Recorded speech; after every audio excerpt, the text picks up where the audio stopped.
Nag-ihaw ako ng tuna panga dito lang sa tapat ng bahay namin.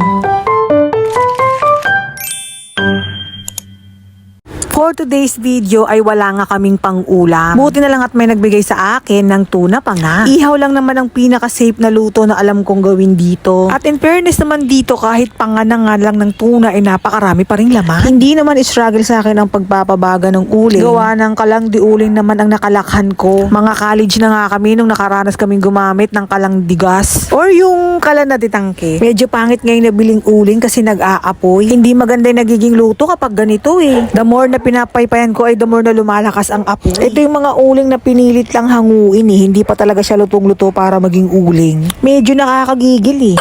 At dahil medyo madilim nga sa pwesto ko, hindi ko makita kung luto na ba. Kaya ito, tinignan ko muna sa may flash ng camera. So ayun, hindi pa nga siya luto, kaya binalik ko ulit sa may kalandi uling. Gagawa na sana ako ng sausawan, kaso hindi ko ito maiwanan. Baka masalisan ako ng mga aso at ng mga pusa na nakapaligid dyan.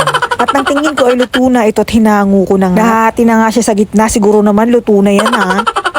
Pagdating naman sa sausawan ay naghati lang ako ng isang pirasong kamatis. Nilagyan ko na rin ng isang pirasong sibuyas, toyo at kalamansi. At dahil hindi naman kami mahilig sa maanghang ay wala na yung sili. Saktong-sakto nga ang pagdating ni Mr. Luto na ang ulam. Akala ko nga ay matatagalan ako mag-ihaw, buti na lang madali lang siyang naluto. Nabitin pa nga kami sa ulam namin kaya ayun, napaad pa kami ng kanin. Sa November 1 nga ay mamimigay tayo ng 500 pesos sa GCash.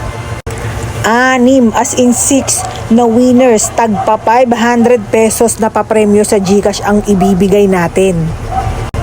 At kung gusto mo ring manalo ng 500 pesos ay ilalagay ko sa comment section ang link ng video kung paano ka makakasali.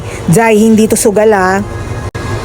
6 ang pipiliin natin kaya more chances of winning. Siguraduhin lang na napanood mo ang video at napalo mo ang mga mechanics kung paano ka mananalo.